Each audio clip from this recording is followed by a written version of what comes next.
Welcome to the world of science fiction, where extraordinary tales come to life. Enjoy the journey. The kaleidoscope wouldn't stop mocking him. Dean Carter turned the brass cylinder between his fingers. Colored glass shards tumbled through their endless, meaningless dance. Pretty lies, that's all they were. Just like the lies he'd told Sophie about everything being okay, right before the transport crash. The shop door banged open. "Are you the fix-it human?" Dean's hand jerked. The kaleidoscope nearly slipped from his grip. A small figure stood silhouetted against Aurora Prime's relentless sunshine. Purple skin, silver hair catching the light like spun metal. A Viridian child, maybe 8 years old. "Shop's closed," Dean said. His voice came out rougher than intended, whiskey raw from last night's attempt to forget. The girl stepped inside anyway. Her bare feet made no sound on the concrete floor. "Your sign says open." "Sign's broken." "Then you should fix it," she said, tilting her head. Those enormous gray eyes, all Viridians, had studied him intently. "You fix everything else." Dean set the kaleidoscope on his workbench. He kept his gaze away from Sophie's drawings tacked to the wall behind it. 5 months since he'd hung the last one. 5 months since everything ended. "What's that?" The girl had materialized beside him, pointing at the kaleidoscope. "Nothing. Look, kid, where are your parents?" She ignored the question and picked up the brass cylinder before he could stop her. "It's heavy. What does it do?" "It makes patterns," Dean said. The words tasted bitter. "Pretty patterns. From Earth. Earth." She whispered it like a prayer, turning the kaleidoscope toward the window. "Show me the pretty patterns." "You have to look through it. Here." Dean guided the eyepiece to her eye. He hated himself for the gentleness in his hands. This wasn't his daughter. Would never be his daughter. The girl peered through, slowly rotating the cylinder. Her forehead creased in concentration. The workshop fell silent except for the hum of cooling units. "I don't understand," she said finally. "The gray shapes just move. Why do humans call this beautiful?" Dean blinked. "Gray shapes?" "Different grays," she explained. "Light gray, dark gray, middle gray." She lowered the kaleidoscope and fixed those massive eyes on him. "Is beautiful a kind of gray?" The question hit him like a physical blow. He'd known Viridians saw differently. Everyone knew that. But this child lived on a planet with golden wheat fields and azure skies. Daily rainbows appeared after the afternoon rains, and she saw none of it. "What's your name?" Dean asked quietly. "Amara." She set the kaleidoscope down with surprising care. "Your eyes are leaking. Are you broken?" Dean touched his cheek. Wet. "Just need some oil," he muttered, turning away. "My mother says lying is rude," Amara announced. She climbed onto his work stool uninvited. "She also says humans are strange. You cry from your eyes instead of your throat like normal people." Despite everything, Dean almost smiled. "We're definitely strange. Good strange or bad strange? Depends on the day." Amara seemed to consider this. "Today is good strange. You let me touch your earth thing even though you're sad." The kid was too perceptive. Dean grabbed a rag and wiped his hands just to have something to do. "You should go home." "Why?" "Because I have work to do." "What work?" "Fixing things." "What things?" "Broken things." "Like you?" The rag slipped from his fingers and fell to the floor. "What?" Dean said. Amara pointed at the wall of drawings. "Those are all the same gray shade as happy, but you look at them like they're the gray shade of hurt. So you're broken but trying to fix other things instead. A child shouldn't be able to see that much. Shouldn't be able to read the grammar of grief in someone's shoulders." "Those are my daughters," Dean heard himself say. Then, quieter, were my daughters." "Where is she?" "Gone." "Where?" "Just gone, okay?" The words came out sharp enough to cut, but Amara didn't flinch. My father is gone too, she said simply. Mother says he went to the place where all the colors live. But that's silly because colors don't live anywhere. They're just different grays. Dean stared at this impossible child who lived in paradise but saw only shadows. An idea formed, reckless and necessary. What if I told you colors are real, he said. That this whole world is full of them, but your eyes just can't tune into the right frequency. Like a broken communicator? Exactly like that. Amara's eyes went wide. Could you fix it? Could you fix my eyes? The question hung between them, dangerous and electric. The workshop seemed to hold its breath. Dean knew he should say no, should send this kid home and go back to drinking himself into oblivion. But those eyes reminded him of Sophie asking if he could fix her broken doll, her scraped knee, her bad dream. Maybe, he said. I'd need to understand how Viridian eyes work first. I can bring you books. Amara bounced on the stool, making it creak. My mother has medical texts. She reads everything, even human books, but she hides those. Human books? The ones with kissing. Amara wrinkled her nose. She reads them at night and makes little sounds. Dean choked on nothing. Maybe don't mention those to her, he managed. Why do humans kiss anyway? Amara continued, undeterred.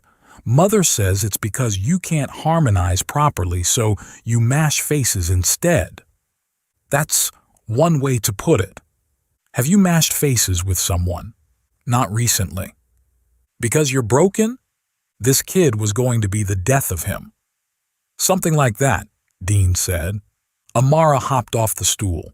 I'll come back tomorrow, with books and questions. I have lots of questions. I'm sure you do. She paused at the door. Mr. Fix-It Human? Dean. My name's Dean. Dean. She tested the word carefully. Your daughter's gray shades were happy. That means you made her happy. That's not broken. That's the opposite. She disappeared before he could respond. The door swung shut with a soft chime. Dean stood alone in his workshop, surrounded by a kaleidoscope full of colors she couldn't see and a chest full of feelings he couldn't name. She came back the next day, and the next, and the next. On day 4, Amara sprawled on his workshop floor with a dismantled translator she was helping him fix. Why do humans say they're feeling blue when they're sad? She asked. Dean paused, realizing the impossibility of explaining color to someone who'd never seen it. Blue is a quiet color, he tried, like sadness is quiet. Sadness isn't quiet, Amara countered. Mother cried for 3 months after father died. The neighbors complained. Dean handed her a microspanner. The tool looked enormous in her small purple hands. Different kinds of sad, I guess. How many kinds are there? Too many. Is that why you need different colors? To keep track? The kid was too smart. Dean focused on the circuit board in front of him, letting his hands work while his mind raced. Maybe. What color is happy? Yellow usually, like sunshine. What's sunshine look like? Dean set down his tools. The question demanded his full attention. Like warm. If warmth had a look, it would be yellow. So colors are temperatures? Not exactly. He searched for words she might understand. They're like emotions you can see. Amara sat up so fast she knocked over a box of screws. They scattered across the floor with a metallic rain sound. Feelings you can see? In a way, that's impossible. So is faster-than-light travel, but here we are. She grinned, a rare expression that transformed her usually serious face. Could you really make me see feelings? Dean had been working on exactly that for 3 nights now. The apartment above his shop was covered in equations. Empty coffee cups lined every surface. The theory was sound, neural interfaces that could translate light wavelengths into signals Viridian brains could interpret, but the execution remained elusive. I'm trying, he admitted, but it's complicated. Your brains process visual information completely differently than ours. Because we're superior, Amara said matter-of-factly. Who told you that? Everyone. She paused, picking up the scattered screws one by one. But if we're superior, why can't we see feelings colors? Maybe different isn't better or worse, just different.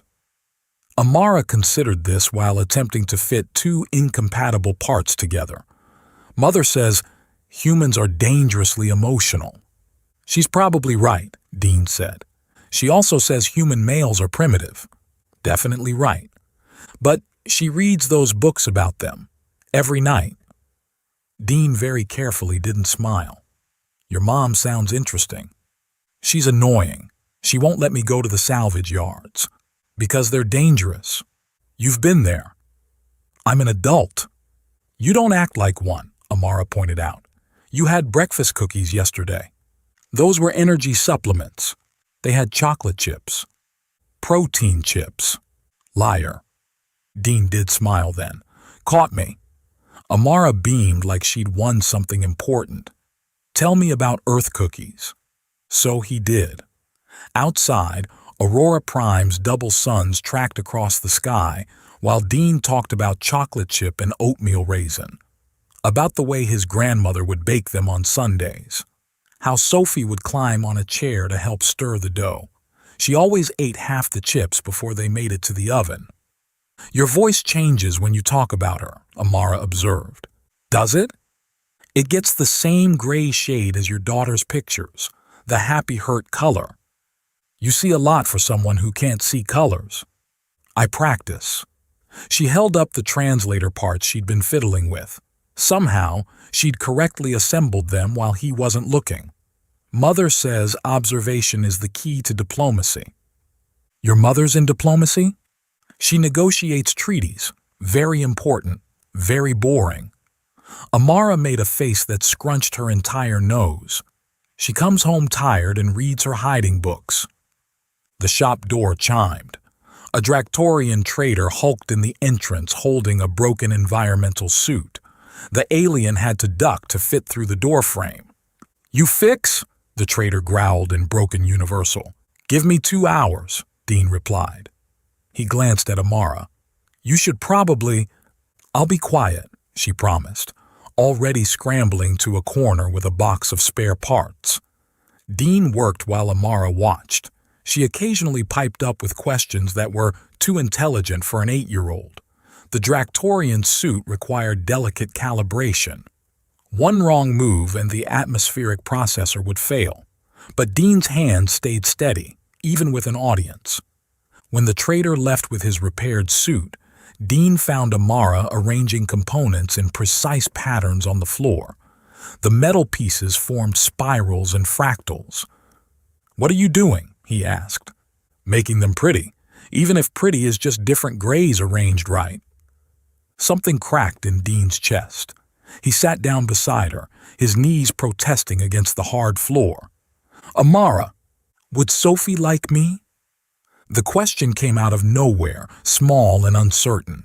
The workshop fell silent except for the distant hum of the city beyond the walls. Dean's throat closed. He studied her careful patterns, seeing Sophie in the methodical creativity. Yeah, he managed. She would have loved you. Because I'm interesting? Because you're you. Amara leaned against his shoulder. The gesture was so trusting it nearly broke him. I wish I could see the colors in her pictures. Maybe someday you will. Promise? Dean thought about the half-built prototype hidden in his apartment, the equations covering his walls, the impossibility of translating light into language a Viridian brain could understand. I promise I'll try, he said. That's not a real promise. It's the only kind I make anymore. Amara seemed to accept this. She picked up another component, adding it to her pattern. When's the Grand Harmony Festival? 6 weeks. That's when everyone celebrates the peace between the colonies. There are lights and music and special foods. Sounds nice? It would be nicer in colors. She looked up at him. Wouldn't it? Dean saw Sophie in that hopeful expression. He heard her asking if they could paint her room rainbow colors, remembered promising they would do it together next weekend, always next weekend, until there were no more weekends. Yeah, he said quietly, it would. 3 weeks of daily visits had established a routine. Amara would appear after her morning lessons. Dean would pretend to be annoyed. She would ignore him and start organizing his tools while pestering him with questions about Earth and colors, and why humans had such strange courting rituals. He wasn't prepared for the door to bang open at double its usual force. Where is he? The woman in his doorway looked like Amara aged up and wrapped in cold fury. Same purple skin, same silver hair, though hers was intricately braided. Her gray eyes, violet eyes, Dean corrected himself, sparked with maternal rage. She wore a fitted black suit that somehow made her look both professional and lethal. Where is the human who's been filling my daughter's head with nonsense about seeing emotions? Dean set down his soldering iron very carefully. The tool was still hot enough to burn through metal. You must be Amara's mother. I'm Kaya Threnix, second liaison to the Viridian Embassy. Each word came out clipped and precise. And you're going to explain why my 8-year-old came home yesterday claiming you're going to fix her eyes, which aren't broken. She didn't explain. She explained plenty, Kaya interrupted. She stepped further into the shop, her heels clicking against the concrete. Including your apparent belief that we're somehow deficient because we don't process your human colors. She moved closer. Dean caught her scent, something like cinnamon but sharper, alien spices he couldn't name. We see perfectly well, Kaya continued, better than humans in low light, better peripheral vision, better motion detection. But no colors, Dean said quietly. Colors are a human construct. Colors are wavelengths of electromagnetic radiation, physics, not opinion. Semantics. Science. They were standing too close now. Kaya had invaded his space in her fury. Dean could see the pulse in her throat, the way her pupils dilated despite her anger. My daughter doesn't need fixing, she said. But something in her voice cracked. I never said she did. I said her eyes could be adjusted to see something that's already there. Why? The question came out smaller than before. Why would you even care? Dean thought about lying, but Amara was right. Lying was rude. Because she asked me about beauty she can't see, he said. Because she lives in one of the most colorful places in the galaxy and experiences none of it. He swallowed hard. Because she's the same age my daughter was. Kaya's anger faltered. Was? Transport crash. 5 months ago. The shop fell silent. Outside, the afternoon traffic hummed. Someone laughed in the distance. I'm sorry, Kaya said. Everyone is. They stood there. The moment stretched awkward and raw. Kaya stepped back, smoothing her suit unnecessarily. Amara says you're teaching her about Earth, she said. She's teaching herself. I just answer questions. She says you're sad but kind. Kids see too much.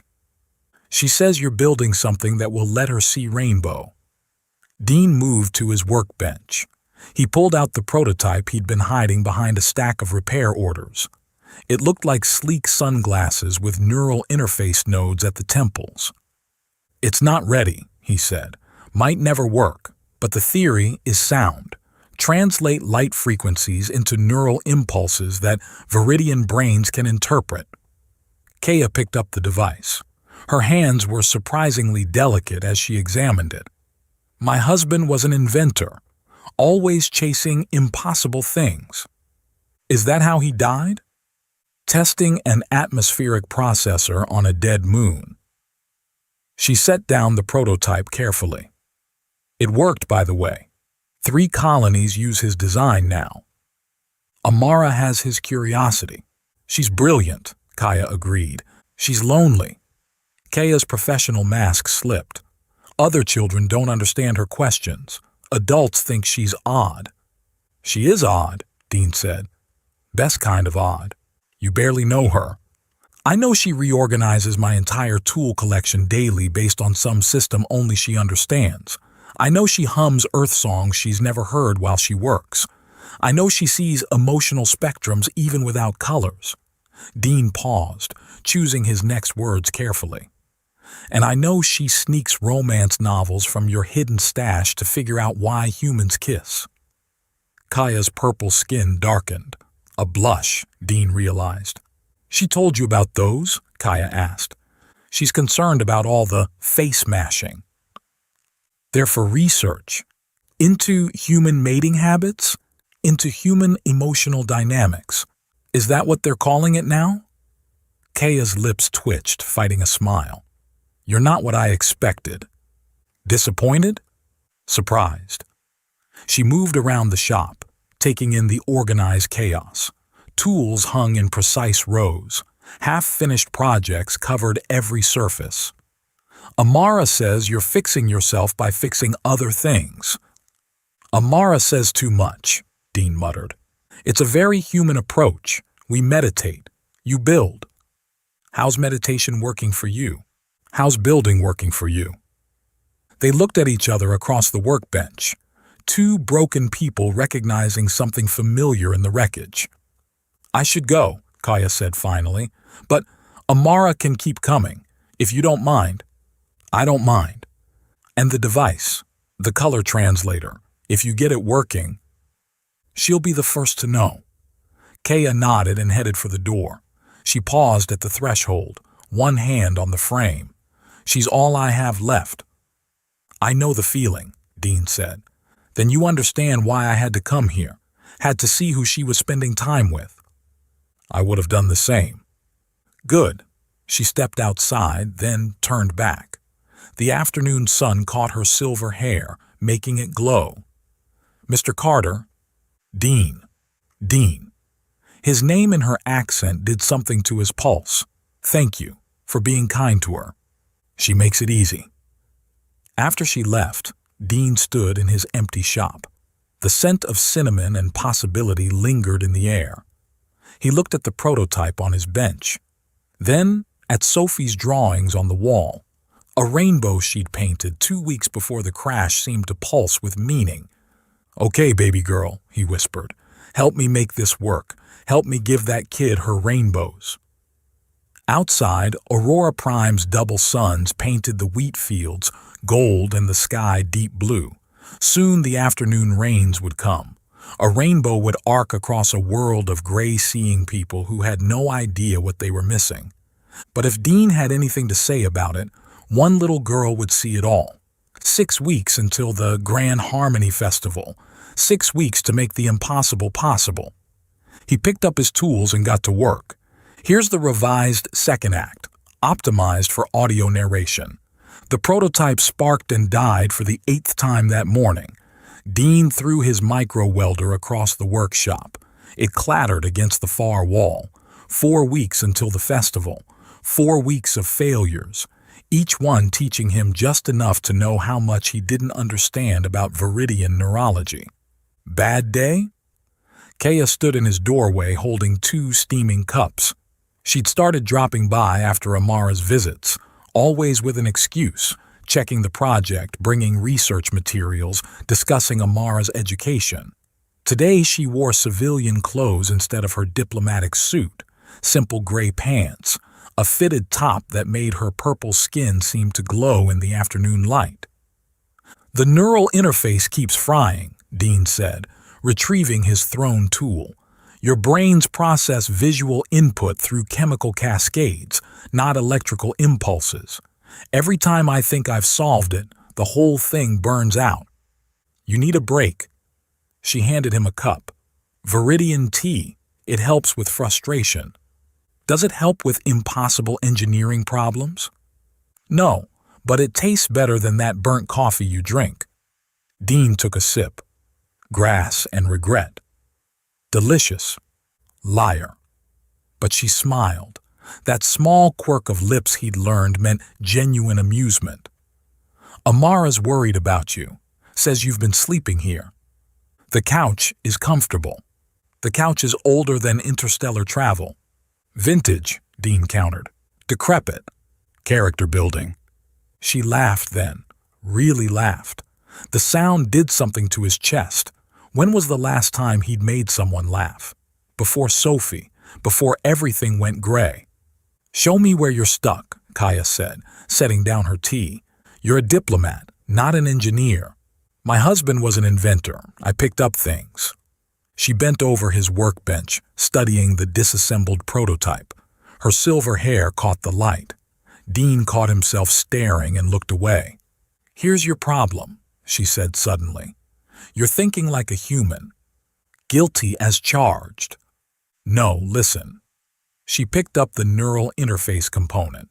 You're trying to force our brains to interpret your electrical signals. But we don't work that way. We process through chemical resonance. You need a translator, not a transmitter. Dean stared at her. Chemical resonance, like pheromone communication? Similar principle, different application. She grabbed his tablet and started sketching diagrams. Her hands moved with surprising confidence. If you modulate the signal through a crystalline matrix, natural quartz, not synthetic, it could convert electrical impulses to chemical ones. Dean ran the calculations in his head. The math checked out. That might actually work. My husband's research, she said, her voice softening. He was working on something similar for atmospheric processors. Never got to finish it. Their eyes met across the workbench. Dean saw grief there, familiar as his own reflection. But something else too. Hope, maybe. Or recognition. Thank you, he said quietly. Make it work. She touched his hand briefly. Her skin was cooler than human normal, but somehow warm. For Amara. For Amara. Thunder rumbled outside, the afternoon rain starting right on schedule. Kaya glanced at the window where water already streaked the glass. I should go before... The door burst open. Mom? Amara stood dripping in the doorway, grinning. The sky is crying happy tears. Look how much water. You were supposed to wait at school, Kaya said, her diplomatic composure cracking into maternal exasperation. But the rain started and I wanted to see Dean and... Amara stopped mid-sentence, noticing the prototype spread across the workbench. Is it ready? Can I see colors now? Not yet, kiddo. Dean ruffled her wet hair, sending droplets flying. But your mom just solved a big problem. Mom solves everything. Amara said it matter-of-factly. She was already organizing his scattered tools into neat rows. That's her job. I don't solve everything, Kaya protested. You solved the trade dispute with the Dractorians, Amara countered. That was negotiation, not... And you solved Mr. Kovac's marriage problem. Dean raised an eyebrow. Marriage problem? He was cheating with his secretary, Amara supplied helpfully. Mom made him confess during the settlement conference. He cried. Amara! Kaya's purple skin darkened into a blush. What? It's true. You're good at making people tell the truth. Speaking of truth, Dean interrupted, you're dripping all over my floor. Water is just hydrogen and oxygen, Amara said. It'll evaporate. My tools will rust. Then they're poorly made tools. They're earth tools. Then they're definitely poorly made. Kaya covered her laugh with a cough. Dean gave her a mock-offended look. Your daughter is insulting my entire planet. She's not wrong, though, Kaya said. Traitor. The rain intensified. It drummed against the metal roof in a steady rhythm. Amara pressed her face to the window, her breath fogging the glass. There it is, she exclaimed. The sky bridge. Dean looked out. A perfect double rainbow arced across the wheat fields, vivid against storm-dark clouds, beautiful and meaningless to the two Viridians in his shop. Tell me what it looks like, Amara demanded. She pulled him to the window. Use all the color words. Dean knelt beside her. The cold from the window seeped through his shirt. The outer arc starts with red. That's like the feeling of warmth from a fire. Then orange, like laughter sounds. Yellow next, bright as happiness. Then green, the color of growing things. What about the others? Blue, like the calm of deep water. Indigo, which is blue's mysterious cousin. He glanced at Kaya. And violet. Violet is the color of twilight and dreams. You make them sound alive, Amara whispered. To humans, they almost are. Kaya moved closer. Her reflection joined theirs in the rain-streaked glass. My husband used to say colors were frequencies of possibility. He was right, Dean said. Each wavelength carries different energy, different information. Different emotions, Kaya added softly. They stood there. 3 broken people watching beauty only one could see. The rain continued its percussion. The moment stretched, fragile and aching. I want to see it so badly it hurts, Amara admitted. Dean's hand found the prototype's main component, the crystalline matrix Kaya suggested. If he worked through the night... Tomorrow, he said suddenly. Come back tomorrow after the rain. But, trust me, Dean didn't sleep. He reconfigured the entire neural interface, incorporated Kaya's crystalline matrix idea with his own frequency modulation system. Coffee cups accumulated on every surface. His hands shook from exhaustion and caffeine, but by dawn, the prototype hummed with potential. When the afternoon rain came, he was ready. Kaya arrived first. She wore her diplomatic suit but had left her hair down. The casual touch made her seem younger, less guarded. You look terrible, she said. Thanks, you look... Dean stopped himself. What? Professional. Liar. You said lying was rude. It is. She stepped closer. So tell the truth. You look beautiful. The word hung between them, dangerous and honest. Kaya's lips parted. But before she could respond, the door crashed open. Is it ready? Is it? Is it? Amara bounced into the shop. Dean held up the modified prototype, sleeker now, with small quartz crystals embedded in the temples. Only one way to find out. They waited for the rain to stop. Each minute felt like an hour. Tension built in the small workshop. When the first rainbow appeared, Dean knelt in front of Amara. This might feel strange, he warned. The chemical translation could cause synesthesia, mixing of senses. I don't care. Amara's whole body vibrated with anticipation. Please. Dean slipped the glasses onto her face, adjusted the fit. His finger found the activation switch. Ready? Ready. He pressed the button. For a heartbeat, nothing happened. Then Amara gasped. Her hands flew to the glasses. She stood frozen, not even breathing. Amara. Kaya's voice pitched high with worry. Baby, are you... The sky is singing. The words came out choked. Tears streamed down Amara's face. Uncle Dean, the sky is singing and I can see the music and it's... She turned in a slow circle, looking at everything with new eyes. The rainbow, the golden fields, her mother's violet skin. Mom, you're purple, she laugh-sobbed. You're the color of twilight and dreams, and Dean... She looked at him. Your eyes are like the sky but sad, like blue trying to remember how to be happy. Kaya pressed her hand to her mouth. Tears spilled over. The rainbow, Amara continued, wonder-drunk. It's not just colors. It's emotions made visible. Red feels brave. Orange tastes like joy. Yellow sounds like laughing. Green smells like life. She paused, studying Dean. Blue is the color of missing someone.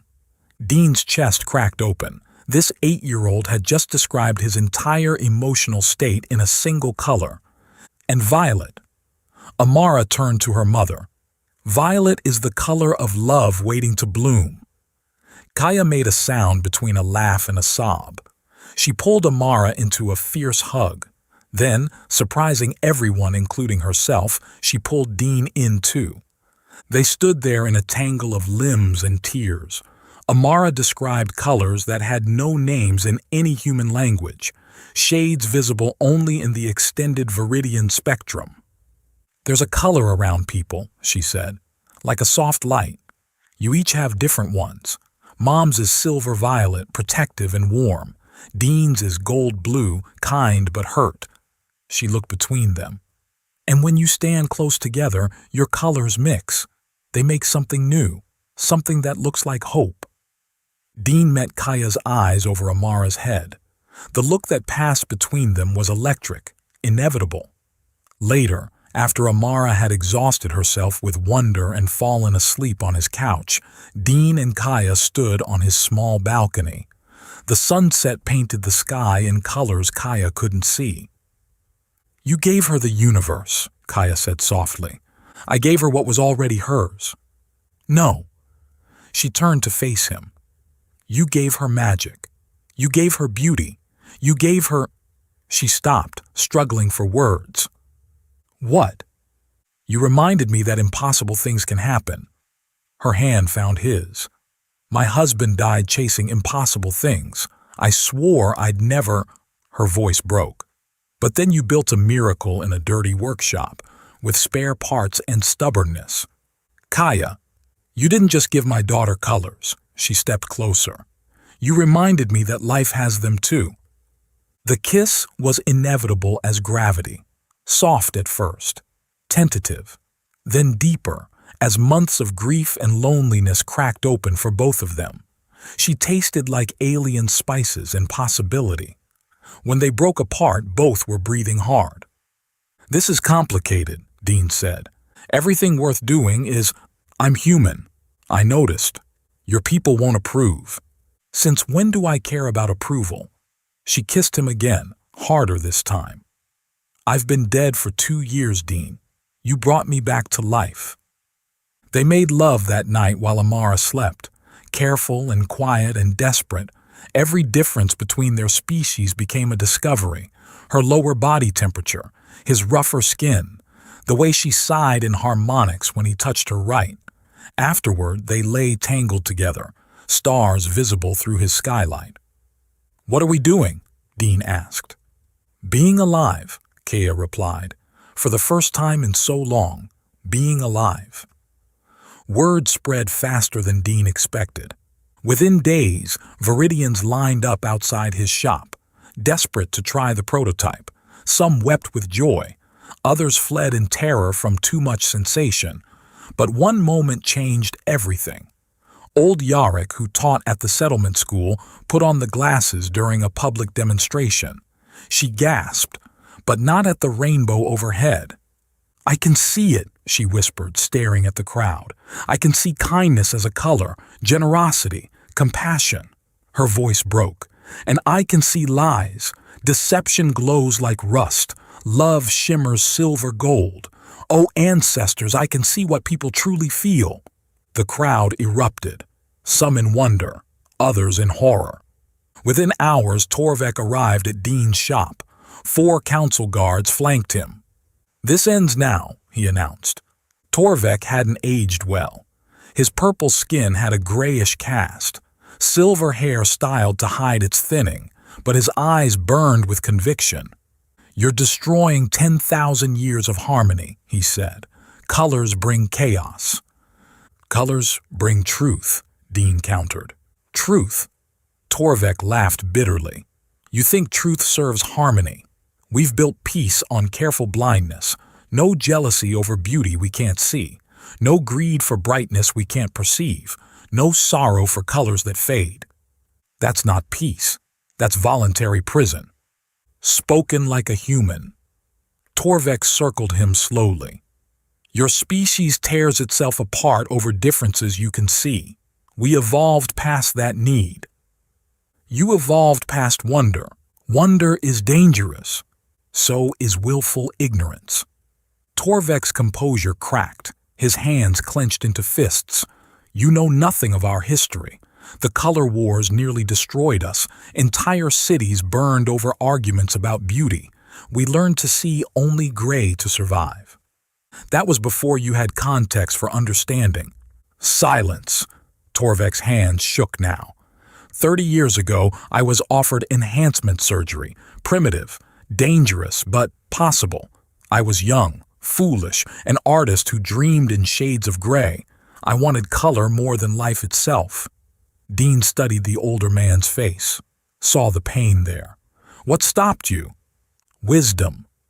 The word came out like ash. I chose leadership over selfishness. I chose to protect our people from wanting what they couldn't have. His voice grew harder.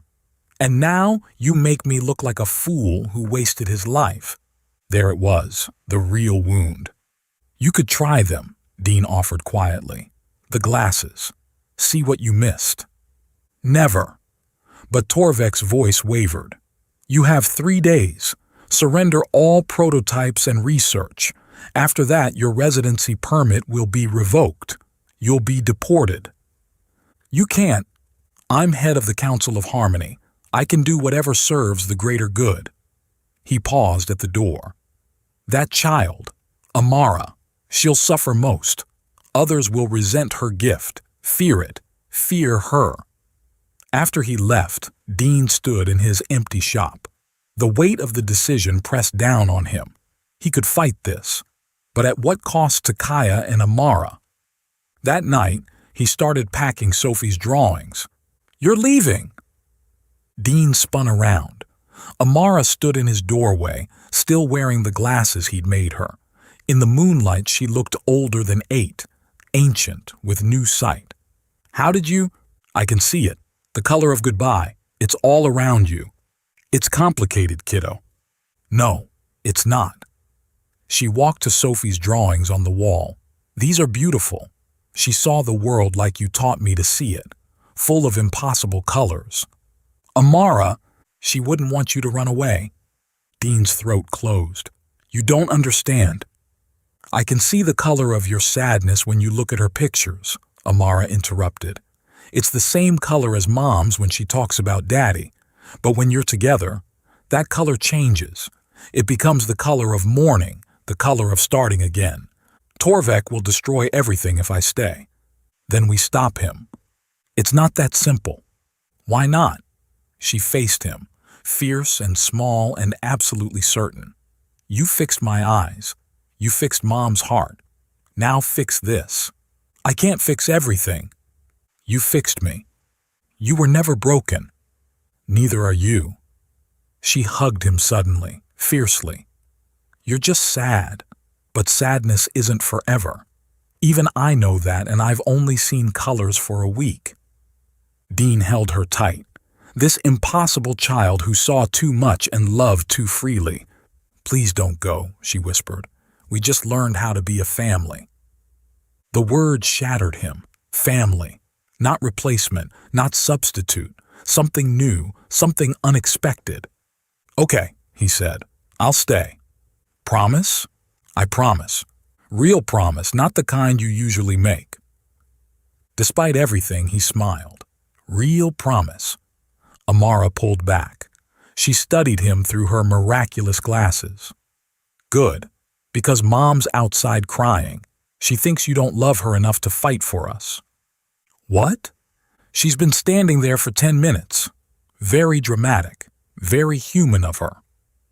Dean looked toward the door. Indeed, Kaya's silhouette was visible through the frosted glass. Should I let her in? Amara asked. Yeah, kiddo, let her in. As Amara opened the door to her tearful mother, Dean looked one more time at Sophie's drawings. His daughter had seen the world in brilliant color. Now he was teaching another little girl to do the same. Maybe that was enough. Maybe that was everything. The Grand Harmony Festival was 2 weeks away. 2 weeks to change a world that didn't want to change. But for the first time in months, Dean believed they might actually do it. Kaya crashed into Dean's arms, her diplomatic composure shattered completely. You absolute idiot, she said against his chest. I thought you were leaving. Your daughter's persuasive. Dean held her tight, feeling her shake with relief or anger, probably both. Also terrifying. She can see emotions now, remember? There's no hiding anything from her. I wasn't hiding, Amara protested. "I was observing. Mom, your sadness was leaking all the way down the street." Kaya pulled back enough to look at Dean's face. "We have 2 weeks. Torvek won't wait longer than that." "Then we'd better get started." Dean moved to his workbench, pulling out sheets of paper covered in frantic calculations. "I've been thinking, what if we don't fight him directly? What if we show him something he can't argue with?" "Nothing's inarguable to a politician," Kaya said. "Art is." They both turned to Amara, who stood by the window watching the night through her color-seeing glasses. "What do you mean, kiddo?" "Uncle Dean, you taught me that colors are emotions we can see, and Mom taught me that emotions are truth. So if I paint the truth—" She turned to face them, eyes bright behind the specialized lenses. "People will have to see it." Dean and Kaya exchanged glances. "Amara," Kaya said carefully, "you've only been seeing colors for a week, but I see more than humans do." Amara grabbed Dean's tablet, her fingers flying across the surface as she pulled up the spectral readings he'd taken. "Look, my eyes plus the glasses can detect wavelengths up to here." She pointed at frequencies well beyond human perception.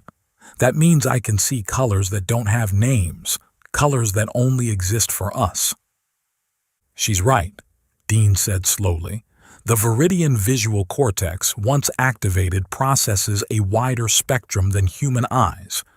You could literally create art no other species has seen." "For the festival," Amara said, "everyone will be there, even the council, even Torvek." "It's dangerous," Kaya said. "Everything important is dangerous," Amara replied, sounding far older than 8. "Daddy died doing something dangerous. But he changed 3 worlds. Maybe I can change 1. They had 12 days. Dean's workshop transformed into a resistance headquarters. Old Yarrick, the teacher who'd first seen emotional colors, brought 3 more prototype glasses Dean had been working on. A young engineer named Pym offered to help mass-produce them. Even some off-worlders joined. A Dractorian merchant who'd heard about the miracle glasses, and a human couple from the farming district. "We'll need at least 50 pairs for the demonstration," Dean said, soldering another neural interface. "Maybe more." "I can get the crystals," Pym offered. He was barely 20, all gangly limbs and nervous energy. "My family mines quartz in the northern mountains." "And I'll handle logistics," Kaya said, her diplomatic training finally useful for rebellion.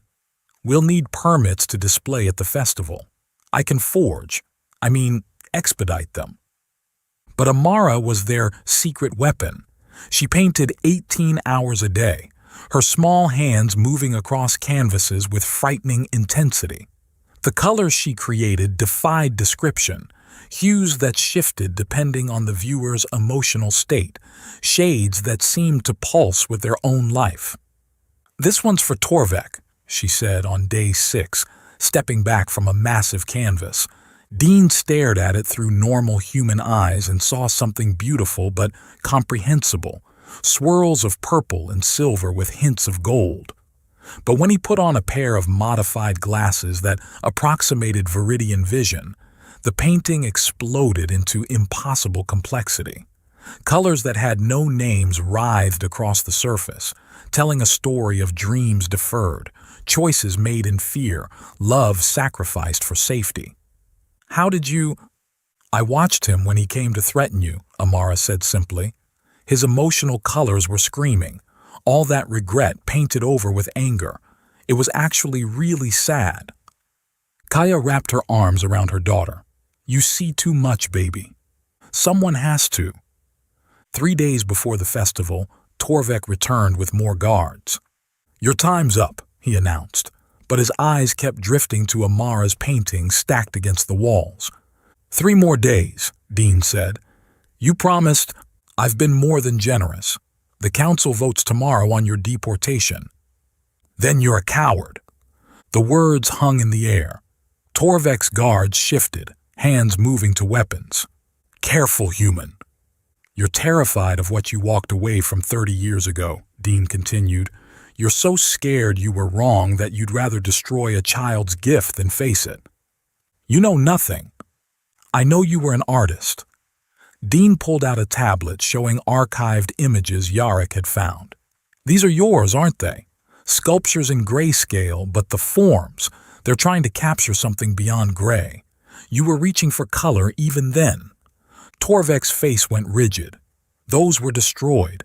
The art was, but the yearning wasn't. It's still there, eating you alive. Enough. Torvek turned to leave, then paused.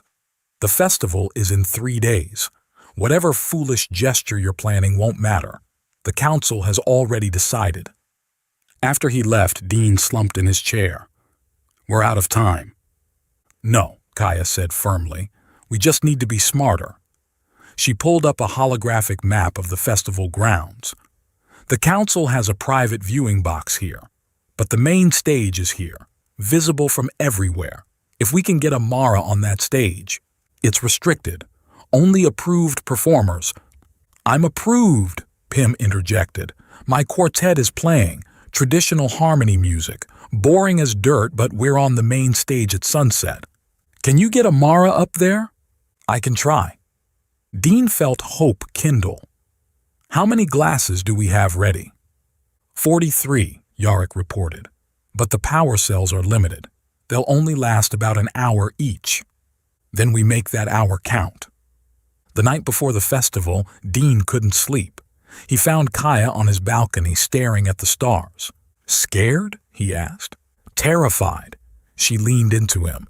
If this fails, you'll be deported. I'll lose my position. Amara will be ostracized. We could still run, all 3 of us, find another world. No. She turned in his arms. I'm tired of running from hard things. My husband didn't run. Sophie didn't run from joy even when she was sick, did she? Dean's throat tightened. No, she painted until she couldn't hold the brushes anymore. Then we don't run either. Kaya kissed him, fierce and desperate. Whatever happens tomorrow, I love you.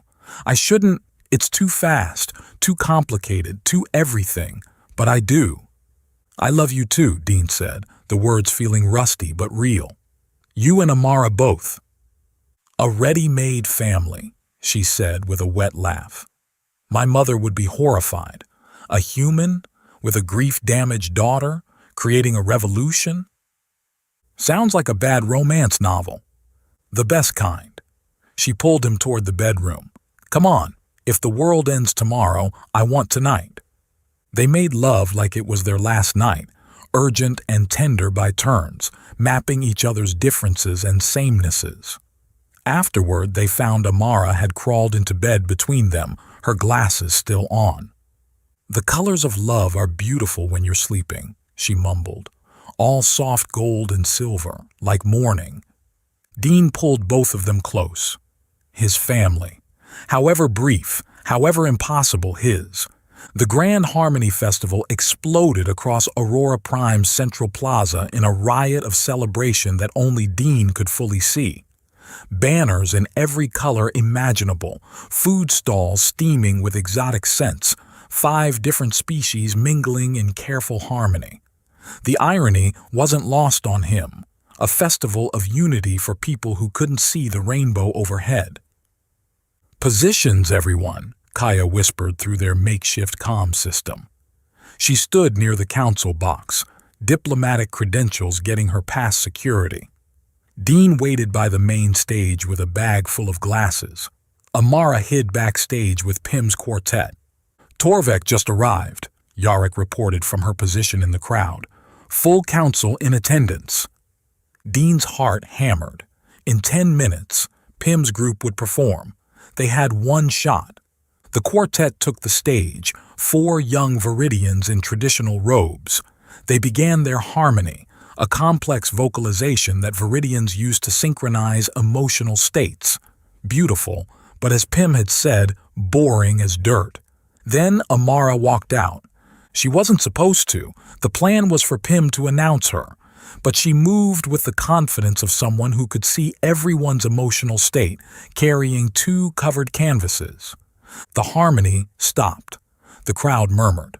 "I'm sorry for interrupting," Amara said, her child's voice carrying impossibly far. "But there's something you need to see."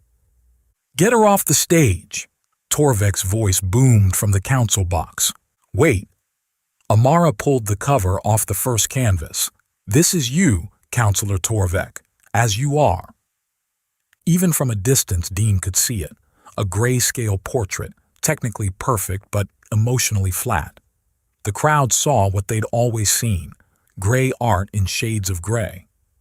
And this, Amara unveiled the second painting, is who you could have been. Through human eyes, it was an explosion of color. But Dean knew that through Viridian eyes with the glasses, it would be indescribable.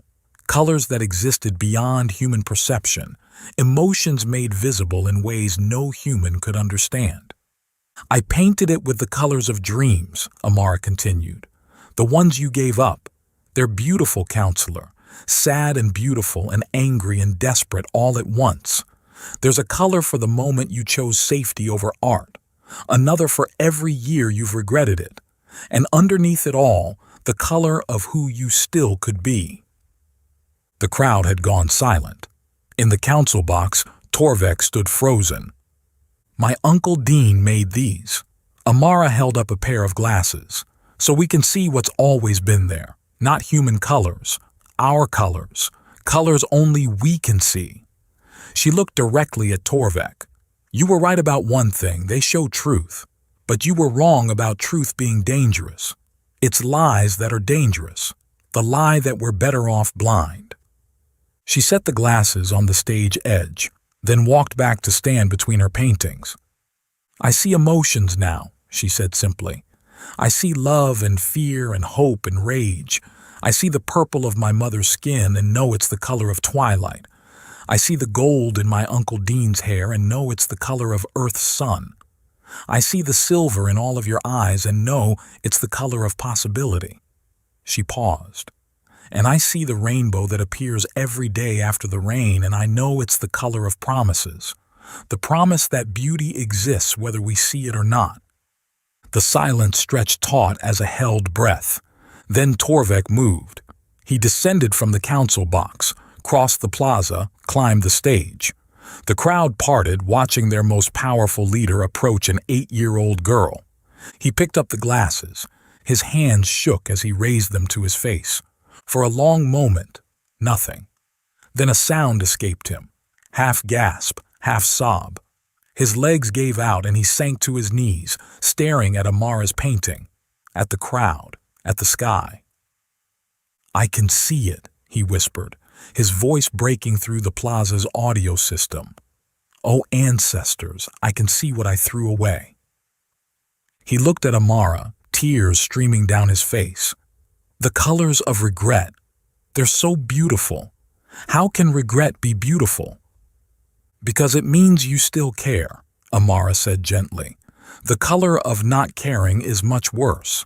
It's like a hole where color should be." Torvek pulled her into an embrace that surprised everyone, probably including himself. "I'm sorry," he said. "I'm so terribly sorry. I was afraid." "Fear has a color too," Amara said. "It's okay. Everyone's afraid sometimes." Dean started passing out glasses. One by one, Viridians put them on and saw their world transform. Some wept. Some laughed. Some stood frozen, overwhelmed by beauty they'd never imagined. Yarick was organizing groups, teaching them how to adjust the neural interfaces. Pim had his quartet singing again, this time with joy that matched the colors only they could see. And in the council box, the other leaders were demanding their own glasses, their opposition crumbling in the face of their people's wonder. Kaya found Dean in the chaos, pulling him into a kiss that earned whistles from some humans in the crowd. "We did it," she said against his lips. "Amara did it. We all did it." She looked around at the transformed plaza. "This is going to change everything." "Good change or bad change?" "Both, always both." She smiled. "But worth it." 6 months later, The first Interspecies Spectrum Festival drew visitors from 17 different worlds.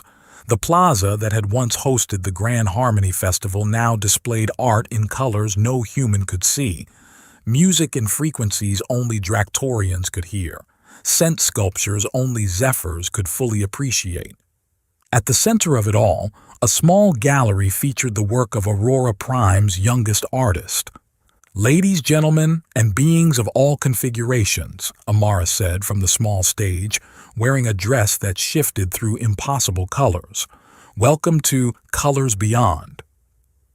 Dean stood at the back with Kaya, his arm around her waist. Her pregnancy was just starting to show, a surprise that had shocked everyone, including the xenobiologists who said human Viridian hybrids were impossible. But then they'd said color vision for Viridians was impossible too. "She's gotten good at speeches," Kaya murmured. "She's gotten good at everything." Dean watched Amara gesture animatedly, describing colors that existed in spectrums beyond any single species' perception. "Sometimes I forget she's only 9. 8 3/4, Kaya corrected. "She's very specific about that." On stage, Amara was explaining her newest piece, a painting that changed depending on who looked at it and what they were feeling. "Art isn't just about seeing," she said. "It's about seeing each other, understanding that everyone experiences beauty differently, and that's what makes it beautiful." The crowd applauded. Torvek, now Amara's most devoted patron and wearing permanent color enhancement lenses, wiped his eyes. He'd resigned from the council to return to art, creating sculptures that incorporated both form and impossible color. "Uncle Dean?" Amara had appeared beside them, having somehow escaped her own gallery opening. "Can we go see the rainbow? There should be one soon." They walked to the observation deck as the afternoon rain began. When the clouds parted and the double rainbow appeared, all three of them could see it. Amara through her permanent lenses, Kaya through the delicate pair Dean had made just for her. "Tell me what you see," Dean said. "Joy," Amara said immediately. "Every color is a different flavor of joy." "I see possibility," Kaya said, her hand moving to her stomach. "All the things that could be." "And you?" Amara asked Dean. "What do you see?" Dean thought about Sophie, about the drawings still hanging in their new home, about the family he'd lost and the one he'd found. "I see tomorrow," he said finally. "All the colors of tomorrow." Amara pulled out a small canvas from her bag. She always carried one now. On it was a family portrait: Dean, Kaya, Amara, and a fourth figure just starting to take shape.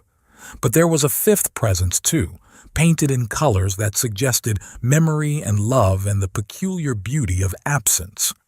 "For Sophie," Amara said simply, "so she knows she's still part of our rainbow." Dean's eyes burned. He pulled Amara close with one arm, Kaya with the other. Above them, the rainbow arced across Aurora Prime's sky, no longer invisible, no longer impossible, but there for anyone brave enough to see. Dean's voice, warm and weathered. "I came to Aurora Prime to hide from color, from joy, from life itself. I thought fixing broken machines would be enough to keep me from feeling.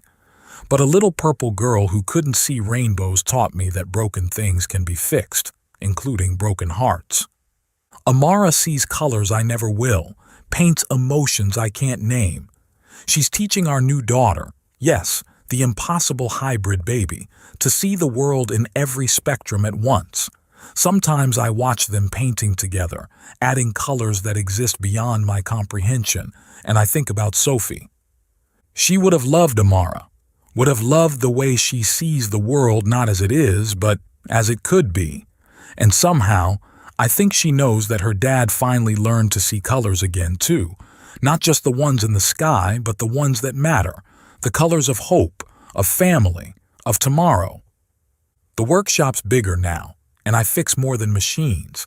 Every day someone comes in wanting to see what they've been missing. But the truth is, we're all missing something until someone teaches us to look. Amara taught me that. An 8-year-old girl who saw the world in gray taught a broken man to see in color again. Funny how the universe works sometimes, almost like it knows what it's doing. Almost like there's a reason for everything, even the breaking, especially the fixing, and always the unexpected rainbows that come after the storm. The end.